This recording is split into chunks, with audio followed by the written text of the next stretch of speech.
So guys, I've had my STi now for just about over a month and I've been loving every minute of it.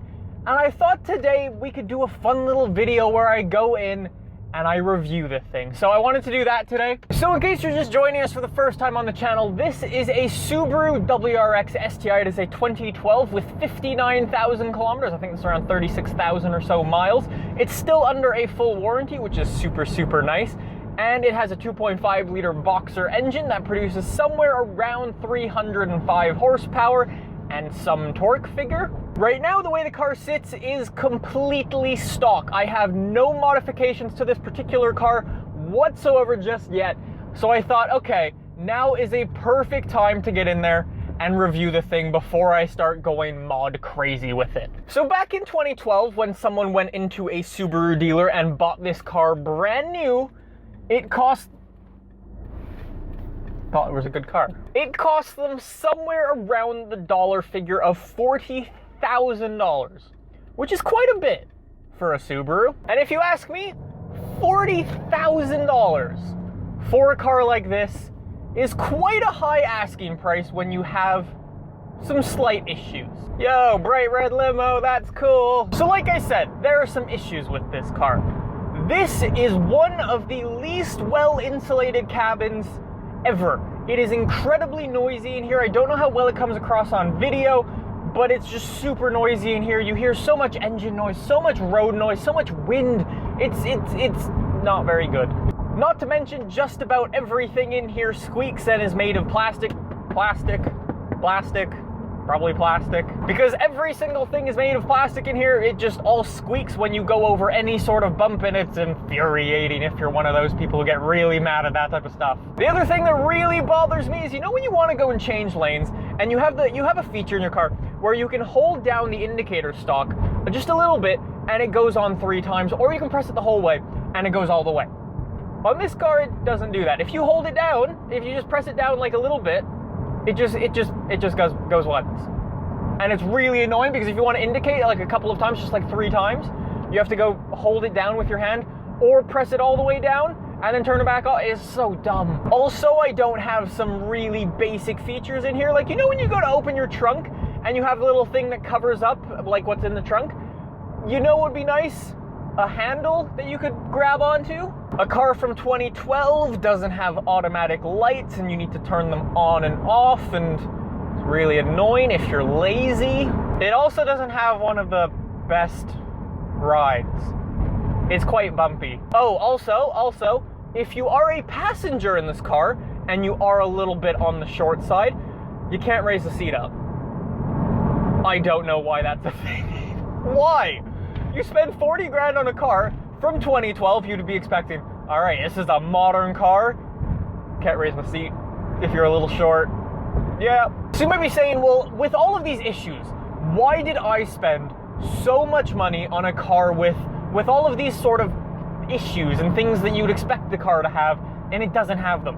Why did I go and spend all this money on this car then? Well, here's the thing.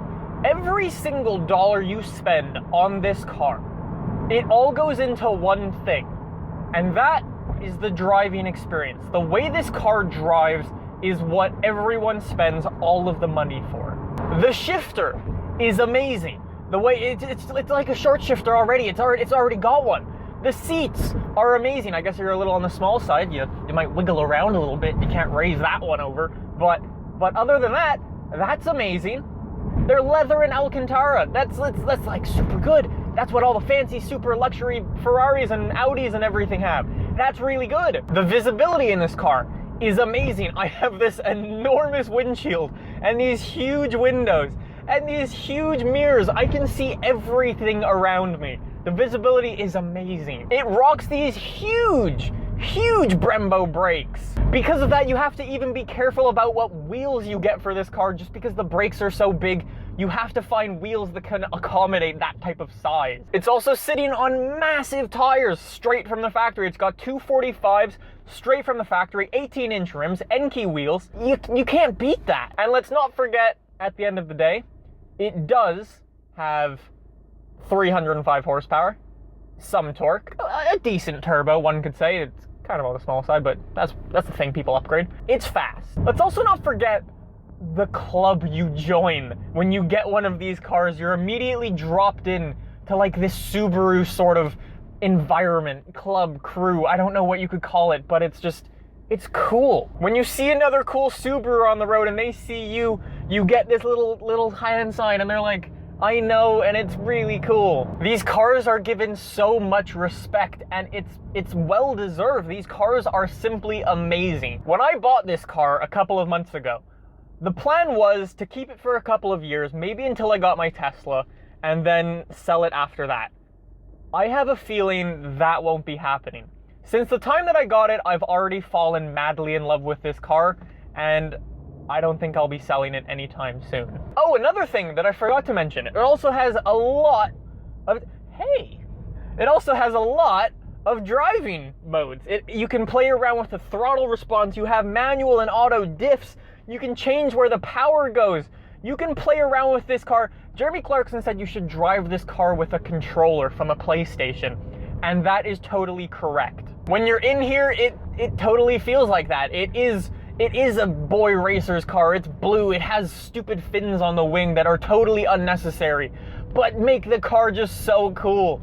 There's something about this car that is just cool, and people respect it and like it a lot. It's just really good. So even with all of these nitpicky issues, that the seat doesn't go up, it doesn't have automatic lights, it has all of these stupid features that you would expect, or it lacks all of these features that you'd expect on a car of this age. It doesn't matter. It doesn't matter. It's just an incredible car, and the driving experience is so good, nothing else really matters. For that reason alone, I have a feeling that this car won't be getting sold when I get my Tesla. It would be impossible for me to run through every single thing that this car does right. It's just good. Well guys, that is going to be my review of my Subaru WRX STi. I hope you guys enjoyed it. I wanted to have a little bit of fun with it and not do it something like, oh, it produces this much power and can go this fast. I don't really find those numbers really that impressive, to be honest, and I wanted to talk more about the little quirks of this car and what makes it so special. So I had some fun with this video. Let me know what you guys think in the comments down below, and let me know what you guys think of this car. Anyways guys, thank you very much for watching. Hopefully you guys enjoyed. If you did, subscribe for more, and I will see you guys in the next one.